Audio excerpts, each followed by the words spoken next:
Welcome to Contractor Cuts, where we cover the good, the bad, and the ugly of growing a successful contracting company.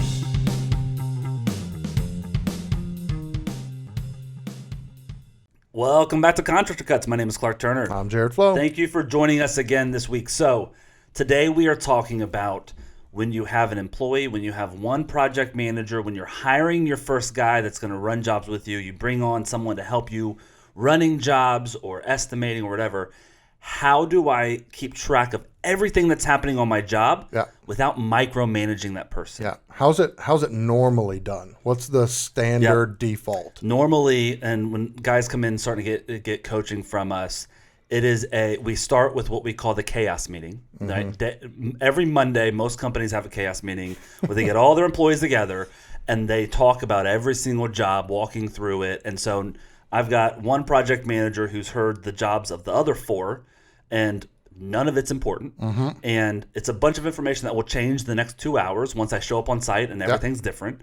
And it is a chaos meeting because I'm trying to download everything that I know to you as my boss, and he is too, and he is too, and our accounting is there, and office manager's there, and everyone's trying to figure out what's going on, who's invoicing what. And at least a portion of the time inevitably ends up into some kind of pissing and moaning about, I know that client and this, that, and all that. She was such a jerk. She said, let me tell you this story. You remember this one time this crew did that? That just constant. It's inefficient. It's a waste of time. And then you leave that meeting, and if you're a one-man or a two-man show or you're bringing on your first guy, if you don't have that meeting because you kind of know what's going on, you don't need that update, you at least have a daily 2 times a day, 3 times a day sometimes, phone call with that project manager, just getting updated. Well, I went by the house, I went and did this, that crew didn't get started on time, so I'm having to get this, this, and this.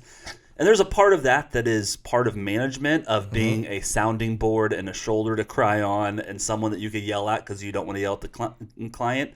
That makes sense. But what we try and do is minimize those contact points throughout the week when all it is info dumping. Yeah. I don't want to know on Wednesday what's happening with the crew unless you need my help. If there is, hey, I can't, my painter hasn't shown up 2 days in a row. I need another painter. I don't have anyone on my bench. Do you have anyone that's available right now, Clark? Yeah, sure. I've got someone. Let me call them. Let me get it. Call me about that during the week. Right. But if it's, hey, I had to fire this crew. I brought in another crew. They're handling it. I documented. I did all my stuff.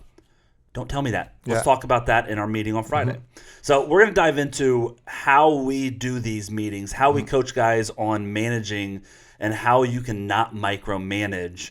And also we've kind of got printed out a list of key things you need to be asking once a week of your project managers. Yeah. Well, and I think as people who own businesses have started a business of their own, most of the time either are already a control freak or by nature of it, they've built their baby, they've built their business. It was just them. Everything's built off of how they think, how they function, how they operate.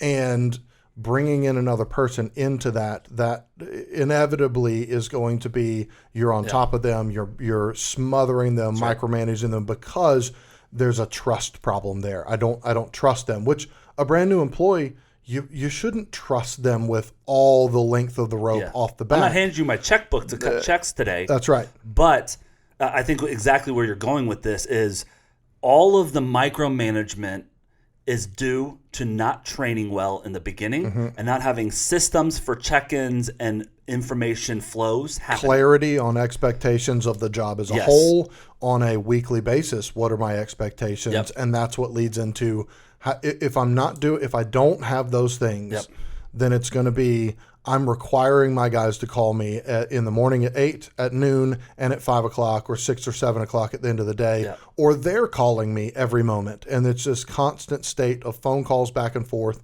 and dumps of information that maybe you need, maybe you don't need, but it's always happening. And the growth potential of that is just slow and slow. Yeah. Well, I remember when I first hired you, 11, 12-ish years ago, and you hadn't ran jobs as a project manager specifically. And so when you came in, it was like, all right, just do as I do, follow me around and just start doing as I do.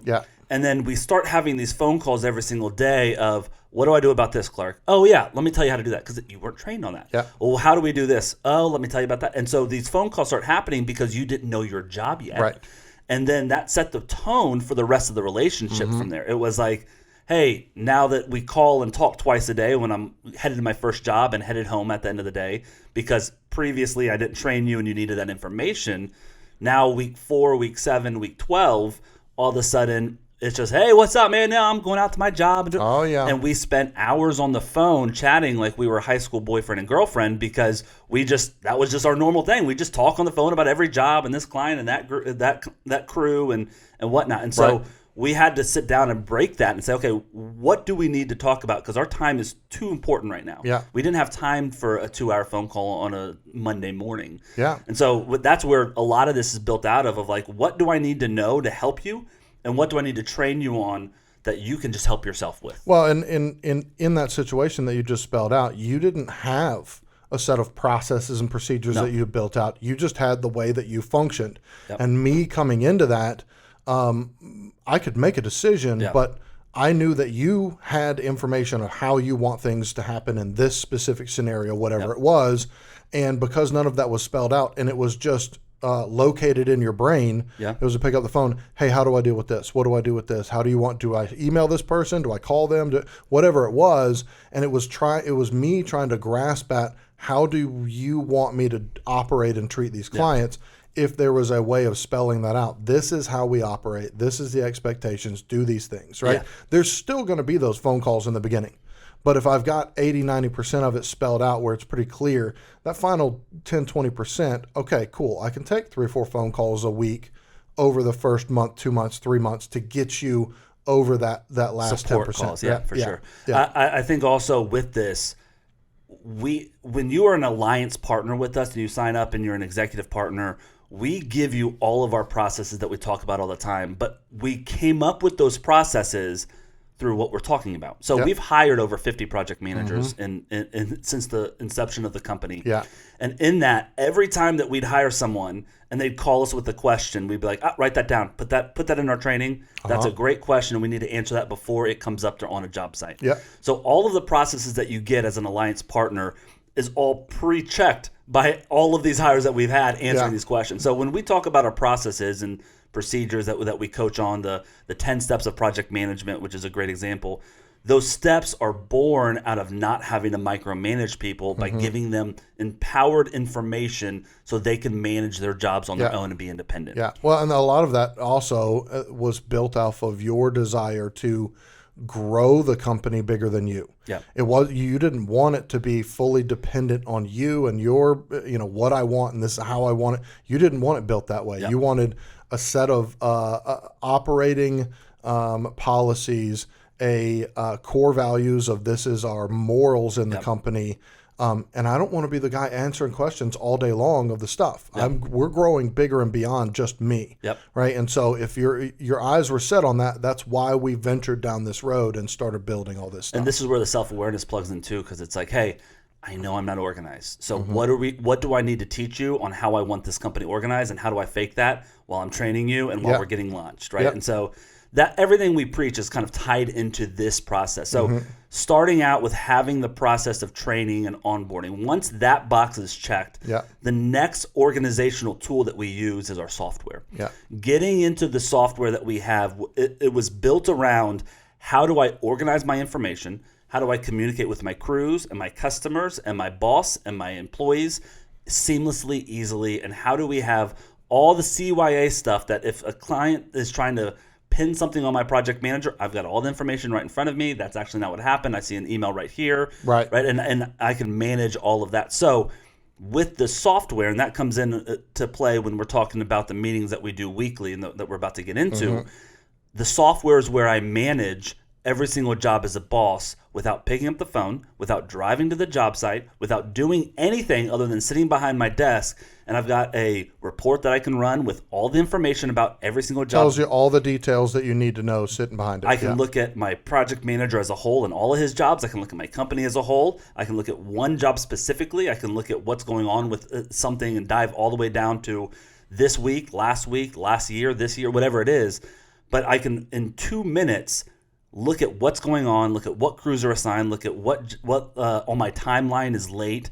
I can look at everything of the job that Jared is running, and within 2 minutes know exactly the status of that job. Yeah. And that's the beauty of the software. The software is not just a tool to keep filing paperwork into. It's mission control. It's mission control. It is where I can manage every single job from one location, and I can also see all of my 7, 8, 9, 10 project managers in my company. I can see all of their jobs at a snapshot and say, hey, red flag on this one. What's going on with that? Let me see. Yeah. Oh, they haven't invoiced this job yet. We can go get some money. Let's go get paid, right? And so without having to call Jared, hey, did you invoice this yet? Let me see. I don't remember. Well, we need some money from that job, and having that back and forth for the next 2 hours. And that's the default. Yeah. Right.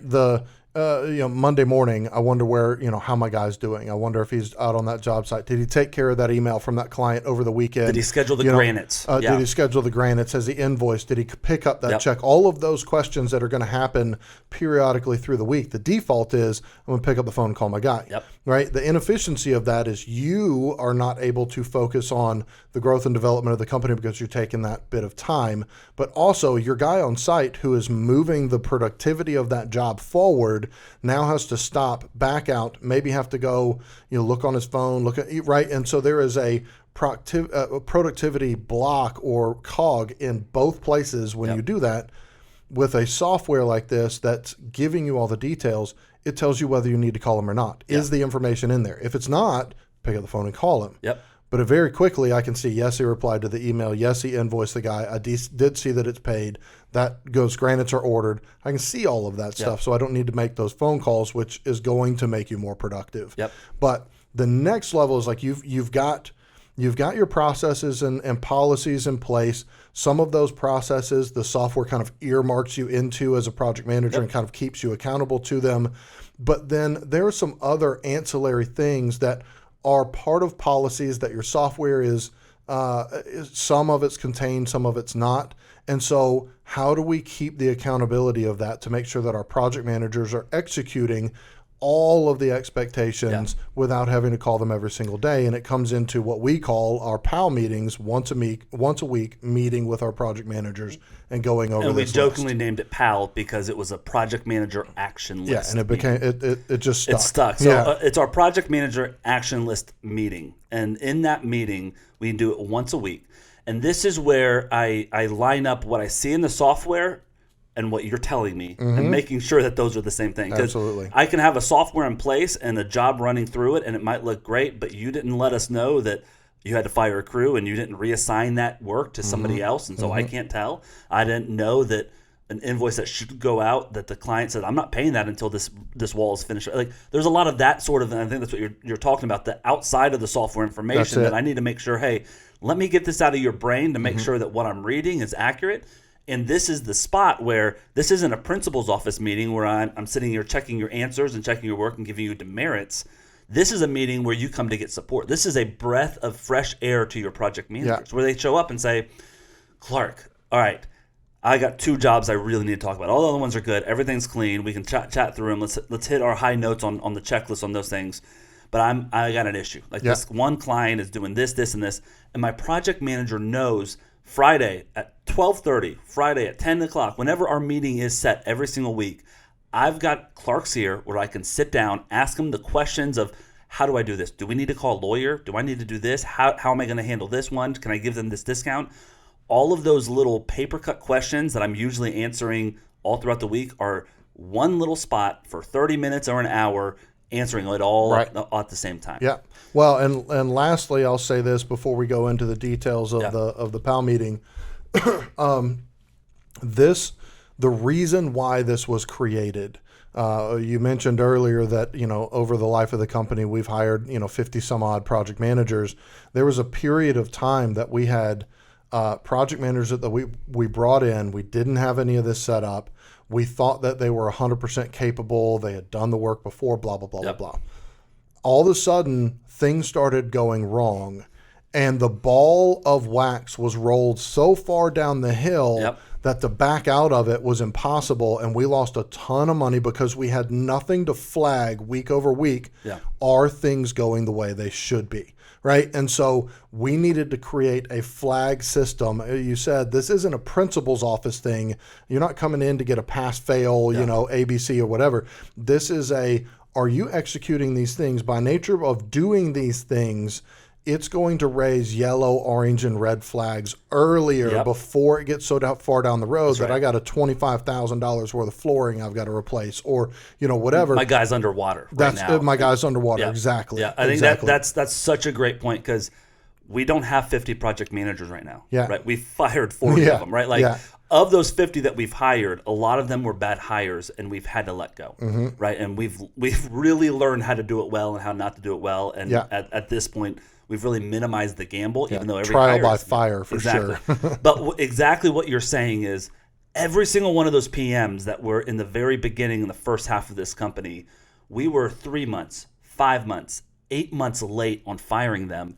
Because we don't realize, you don't see the little fires that are on job sites until the house is engulfed in flames.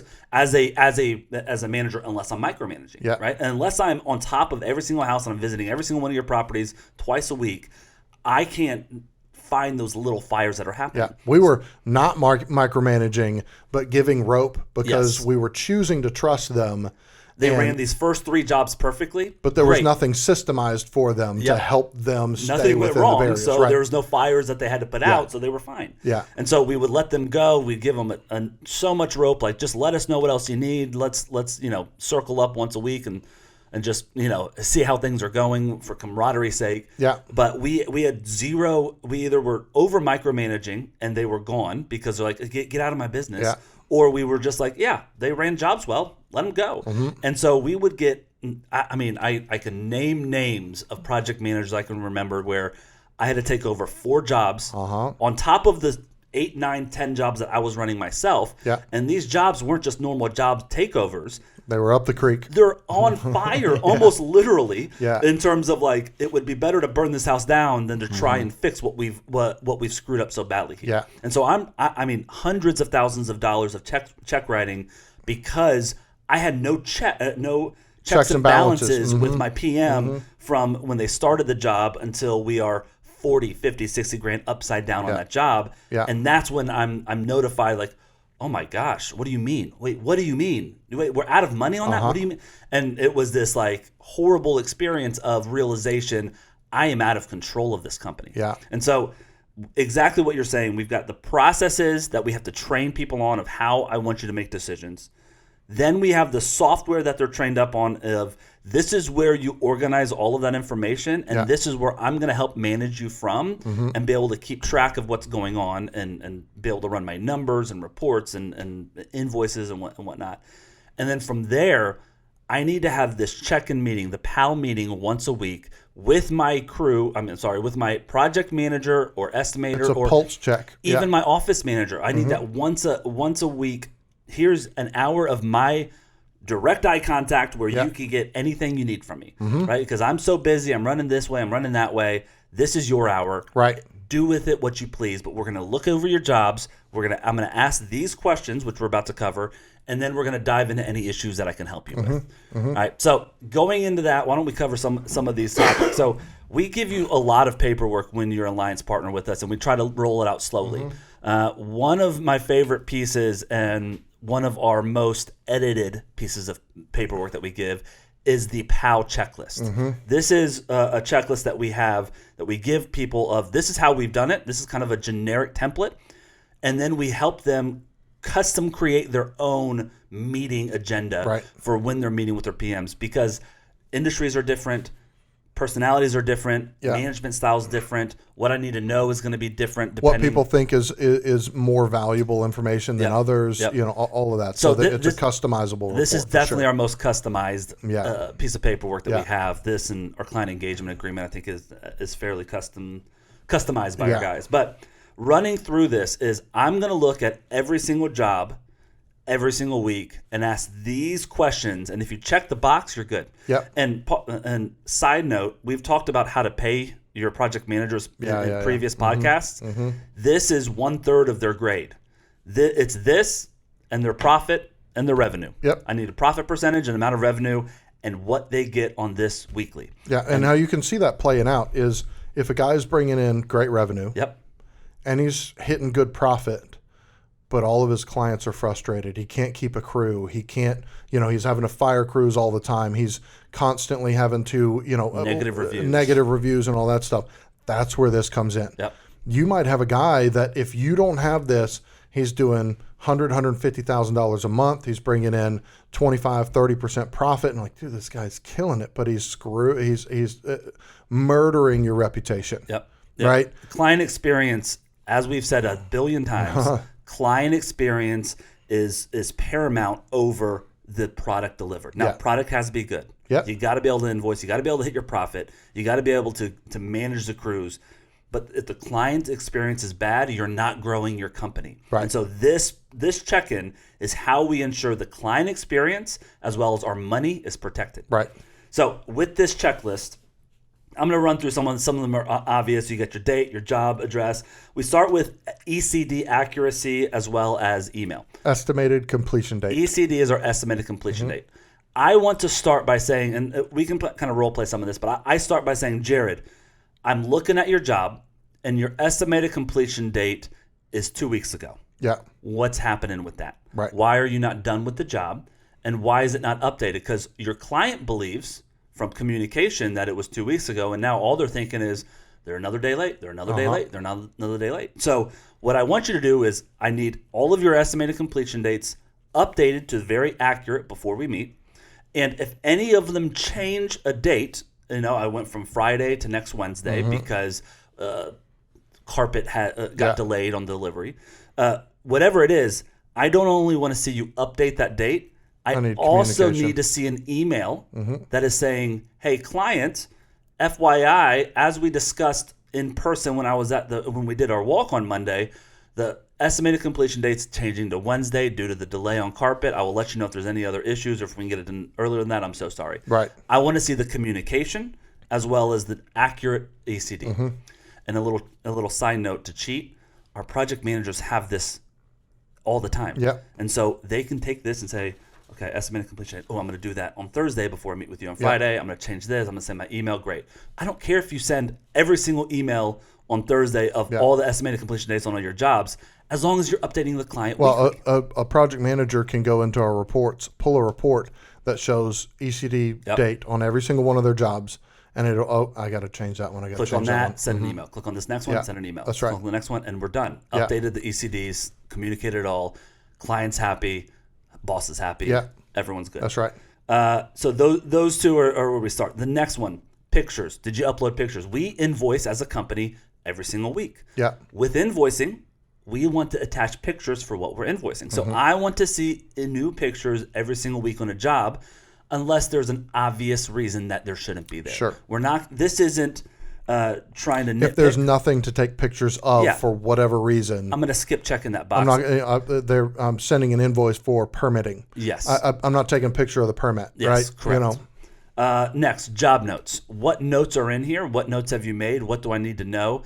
Obviously, that is any on-site communication. That's the CYA. To add a note to a job is saying, hey, we talked about this. They said this. So they said that they didn't want us to do X. Right. And so I have the date and the time and the person I talked to in here. So in 3 months, when they try to blame me for something, I can say, well, on January 16th, you said this, this, and this per the on-site. Right.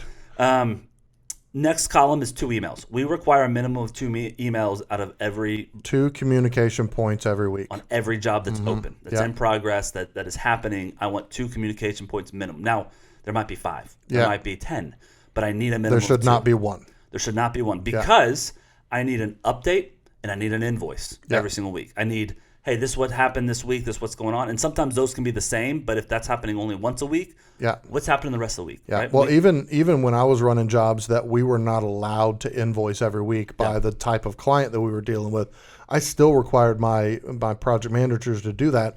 I wanted on Monday an email that went out, here's what happened this week, here's what's happening at the end of the week, right?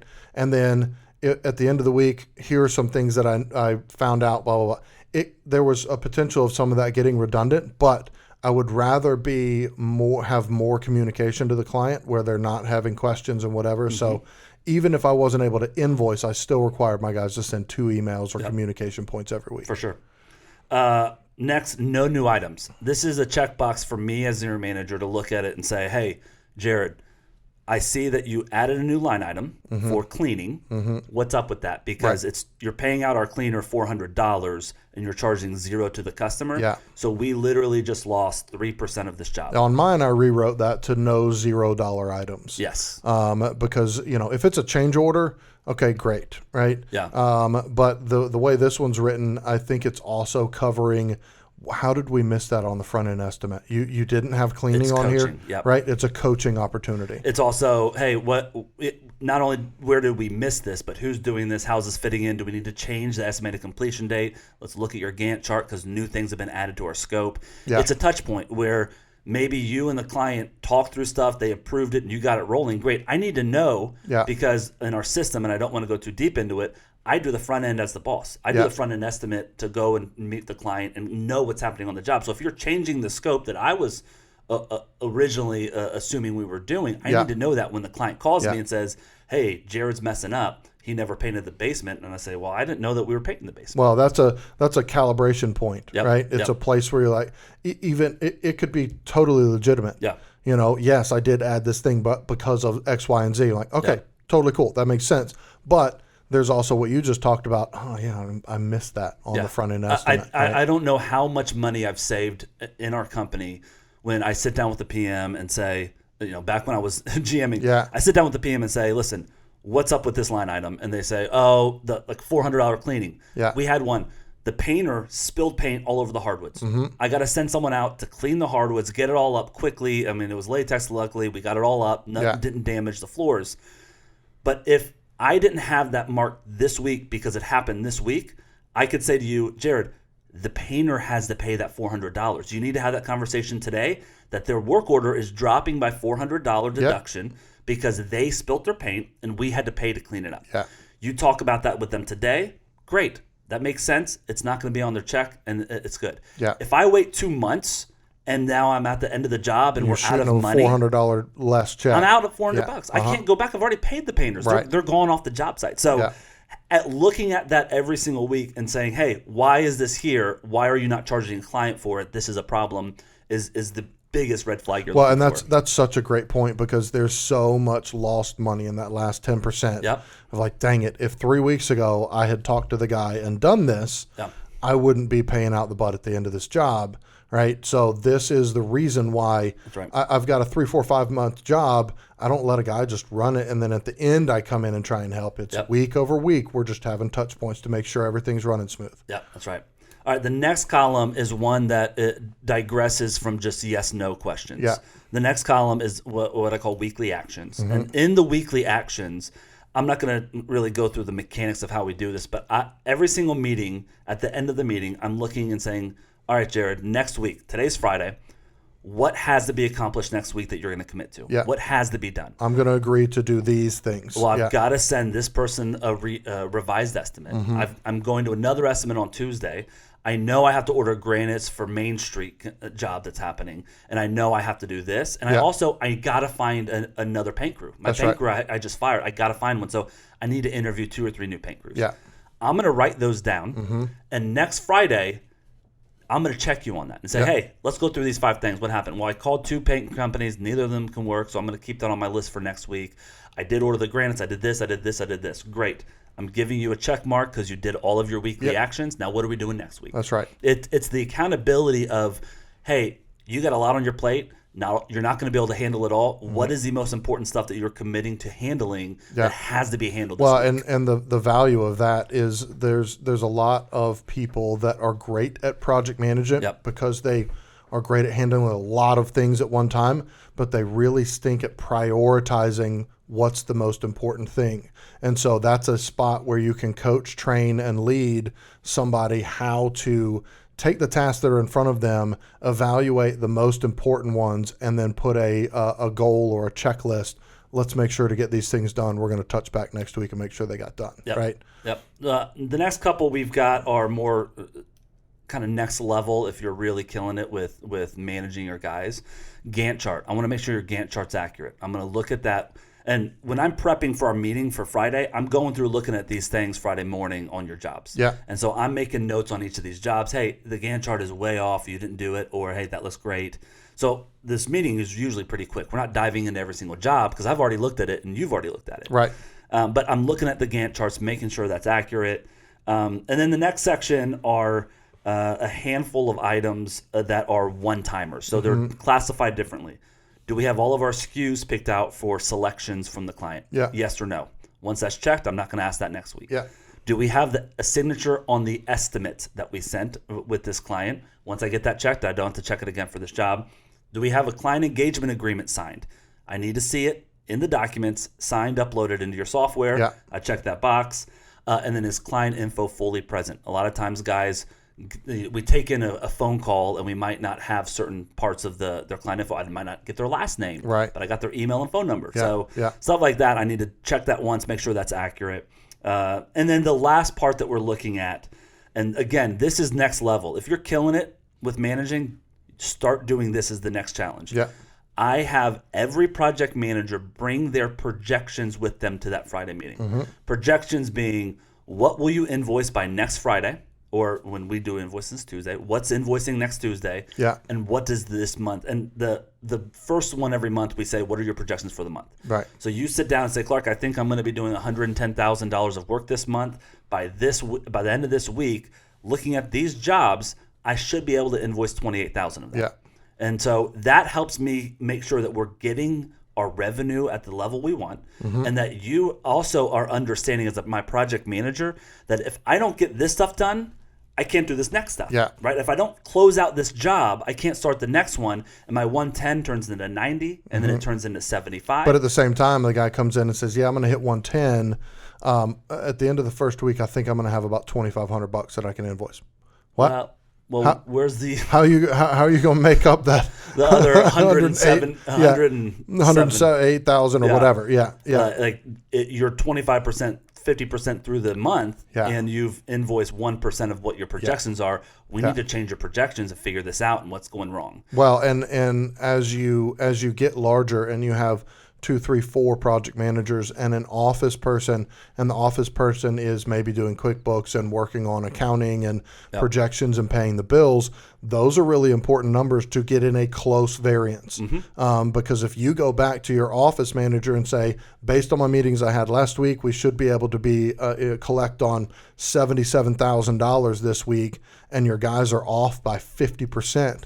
Well, that office person's trying to make decisions on what to do with money, Home Depot. based on what you said, and then all of a sudden you come in and instead of 77, you're at 40,000, right? It's and the money that you could have spent on crews that have to get paid to show up. Yeah. I just went ahead and paid out some debt because we had so much money coming in this week, and so the accuracy of that is so important when we're talking through this. On a even further advanced report than the one that we've got in front of us. We've actually got projection accuracy percentage, right? So that we can see this PM's typically 30% off based on what he says. This one's off by 50, 60%, right? And so again, all of this is opportunity to raise flags, coach, lead, and develop, but also, help train, help identify some of those things of like, okay, why are you off by 60% on your projections every single time? Right? So you think they're painting the house in one full day and the next day they're doing all the carpet. That's not a good Gantt chart. That's right. That's inaccurate. So let's dive into that. So those are the flags that we're looking at. There's a bunch of other stuff left to invoice. That helps with the projection that we list of, on this job, I've got 28,000 left to invoice, and that should be finished this month. So that's going into my projections or whatever. So there's other information that you can pull from reporting. Again, like you said, you can this is customizable. Yep. Right. But the goal of this, like we said from the beginning, the goal of this is I want to raise flags. B, I want to be a second set of eyes on your job and be like, hey, what I don't see is that we haven't done this yet. We haven't ordered the granites yet. Oh, I haven't even thought about that. You're right. Cabinets are dropping tomorrow. We need to get the measurements ordered, right? Whatever it is. It's a second set of eyes when you've been so focused on one thing on a job site, you sometimes forget what else needs to be happening. Yeah. And then also it's, hey, I would say every week there was 1 to 2 people, not every week, but one of my questions is, which one of these jobs needs a contact from me? This client seemed a little testy when I talked to her, and I don't know why. Clark, why don't you check in with her? Great. Yeah. Let me call her. Hey, Susan, what's going on? I was just checking in on Jared and how he's going. Give me a 1 to 10. How's the project going? And that one call soothes over so many issues. Right? Every single thing that goes wrong from there forward, they're like, well, you know what? Before I get mad at Jared, I'm going to call Clark. Because I wasn't happy about that, and Clark said Jared's correcting that, whatever it is. But it allows a touch point of, hey, we need to let that client know that we're on top of these issues that are happening. Yeah. And so that's what we're looking for, is I want to give you support. I want to give you a spot to share struggles and get coaching and get help on your jobs. And I want to be a second set of eyes and also raise flags. And if we do that every Friday, if I sit down this Friday, we do it on every single job, next Friday is going to be a lot shorter. Now, if you're doing it for the first time, it's going to be a 5-hour meeting. Right. Because you got to understand every single job. It takes time. Yeah. But when you start doing it weekly, that Monday through Thursday phone calls start dropping off. And those are only severe ones. Yeah. Right. Those are only the big fires that need attention from the boss today. Call me about that. Yeah. Right. And allows any sort of interaction throughout the week is not dealing with the principal, but like, hey, how's that going with that? Hey, that sounded great. What's happening with this client? And it's more checking in from our meeting from Friday. Yeah. Well, and a secret of what's going to happen, you set this up for all of your PMs on Friday. Most of your project managers will be cramming for the test on Thursday. Yep. Right? Going through and making sure all these things done. They've sent your ECDs are updated. They've sent the emails. They've connected to the client that they know their projections. They know they're left to invoice. But every single week, your project manager outside of your meeting is focused on, is the information that I'm required to have done correct in the software? Because they know that a third or 33% of their ability to get an increase of money is associated with what happens in this meeting and making sure that this is done. Now, is it better for you to have a guy that every day he's making sure these are accurate? Sure. Right? Reality if you meet him, let me know. Yeah, no doubt. We'll hire Reality is that's not going to happen. Yeah. But this allows for a space that hopefully you get to a project manager who's really acclimated to this, does a really good job, and most of the time this is pretty simple in about 5 or 10 minutes. And we schedule about an hour for each one of these. Yeah. So the remaining time is the opportunity for, I've been meaning to talk to you about this. Is there anything that you have questions with me? Yeah. And you can work on some of that development. You can work on some of the coaching and how do I help people, all the way down to like, I don't know enough information about LVLs, install, I don't know about that stuff, right? Yeah. So it's getting it again, you don't want it to be the principal's office. Occasionally it goes through seasons where it is when a guy's having a harder time, they've got some personal issues going on, that it becomes more of a like, hey, what's going on? Yeah. Let's get on top of this. The goal is for it to be, this is super easy. The guy's on top of it. He stays in the 90s or up. Yeah. And I can use this for my leadership and coaching of that guy. What the secret of this is, and I'll close with this, the thing that we are doing here is Jared running a job by himself as a project manager has his front burner things and back burner things. Mm-hmm. And getting a crew on site for painting is front burner.